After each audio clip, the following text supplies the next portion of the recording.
two, three.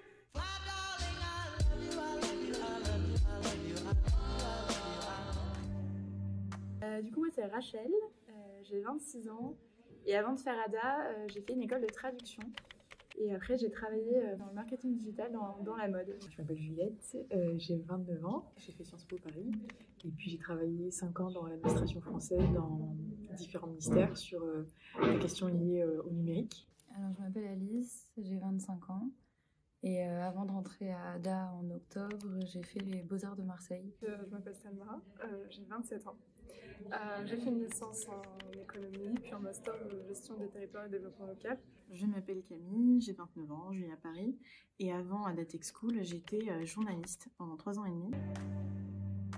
Alors moi, j'ai choisi ADA parce qu'à la base, je voulais vraiment être dans une école qui était bienveillante dans sa manière, en tout cas, d'enseigner. Et aussi qui comprenait en fait les problématiques que ça pouvait représenter, en tout cas pour une femme, de se reconvertir dans la tech. Pour plusieurs raisons. La première, c'est une pédagogie par projet. La deuxième, c'est une période de professionnalisation assez longue avec 1 an d'alternance. Les valeurs aussi portées par l'école, dans lesquelles je me suis reconnue.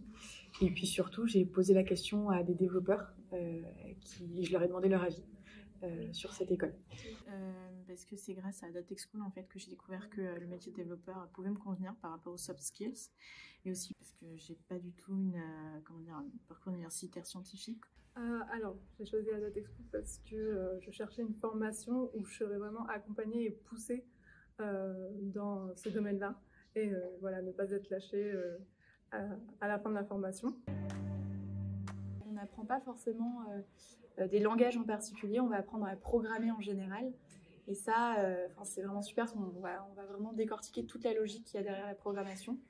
Et on va vraiment en fait, découvrir des langages en fonction des projets qu'on va faire. C'est une pédagogie qui permet de ne pas avoir de stress. Donc on n'est pas noté à ADA. On apprend des autres, on apprend avec les encadrants et on s'auto-évalue beaucoup. Le fait que le vendredi soit une journée libre à ADA, et ça permet vraiment de se focaliser sur des projets personnels, de revoir un exercice qu'on n'a pas bien compris, et donc de vraiment avoir une manière d'apprendre qui est adaptée à ses besoins. Déjà, l'absence de compétition. Et quand tu es en reconversion, en fait, tu peux toujours avoir un syndrome de l'imposteur un peu, ou te dire finalement c'est pas si facile que ça, donc je vais pas y arriver, ou des choses comme ça. Et le fait justement qu'il n'y ait pas de jugement à ce niveau-là, ça aide beaucoup. Et aussi la proportion donc, de femmes qui est nettement différente de n'importe quelle autre école. Donc là-dessus, en plus, il y a une histoire de sororité, un peu de soutien. Déjà, on a l'environnement du travail qui est complètement différent. Donc on n'est pas dans une classe, on n'est pas là à être passif, à écouter un prof. On est vraiment acteur de notre formation. C'est tout simple en fait, c'est simplement atteindre l'équité entre tous, qu'importe le genre auquel on s'identifie. C'est croire en l'égalité des droits économiques, sociaux et politiques entre les femmes et les hommes. C'est être pour l'émancipation des femmes, l'égalité des droits, et agir aussi contre le patriarcat qui fait du mal à tout le monde, en sensibilisant ses proches ou en menant des actions soit sur les réseaux sociaux, dans la vraie vie, politique. C'est être pour l'égalité des femmes, quelle que soit leur orientation sexuelle, leur choix religieux ou leur statut social. Et c'est vraiment défendre en fait finalement toutes les personnes discriminées. Je dirais qu'il faut se poser les bonnes questions, c'est-à-dire qu'il faut faire tomber les a priori qu'on peut avoir sur ce métier qu'on ne connaît pas forcément, surtout quand on est une femme. Je dirais qu'il faut de la patience et y aller petit pas par petit pas pour pas se laisser trop impressionner parce que la tech c'est énorme comme sujet. De tester de faire des tutos sur Open Classroom parce que du coup on voit vite ce que c'est le développement et si ça nous plaît ou pas. Après de consolider son projet en interrogeant des professionnels pour être sûr que c'est bien ça qui te plaît. Un petit coup de cœur pour le tout premier que j'ai fait, qui était en fait un jeu vidéo revisité.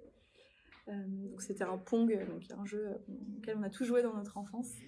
Et ce que j'ai vraiment apprécié sur ce projet, c'est que dès les premières lignes de code, on pouvait voir le résultat de son code parce que c'est un projet hyper visuel. Donc c'est très gratifiant de pouvoir se rendre compte de l'impact qu'a le code sur du coup, la création d'un jeu vidéo. C'était un jeu rétro, c'était didactique et en fait il y avait le côté magique de la programmation, c'est-à-dire tu codes un truc et puis il y a quelque chose qui se crée. Et en plus, c'était assez joli ce qu'on avait pu faire. Donc, ouais, ça, c'est mon meilleur souvenir de projet.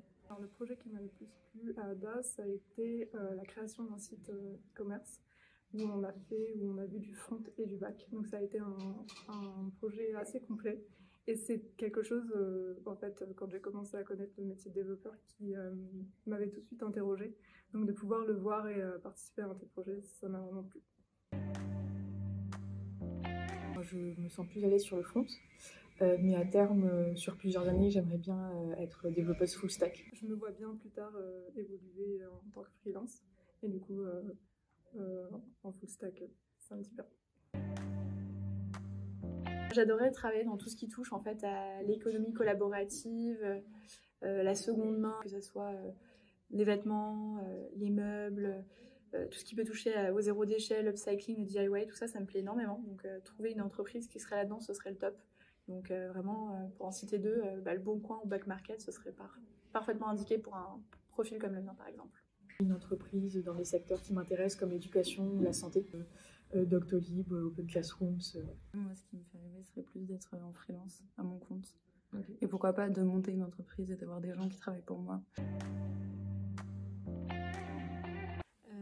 Pour moi, une bonne développeuse ou un bon développeur, c'est quelqu'un qui aime résoudre des problèmes, qui adore se casser la tête. Il faut aimer être organisé, bien écrire les choses, bien faire les choses, que ça soit clair, pour que d'autres personnes, par exemple, puissent relire notre code. Donc, c'est hyper important. Pour être un bon développeur, je dirais qu'il faut beaucoup de patience. Pas d'ego, parce que c'est un travail d'équipe. Il faut être curieux, aimer apprendre, donc ne pas avoir peur du changement aussi.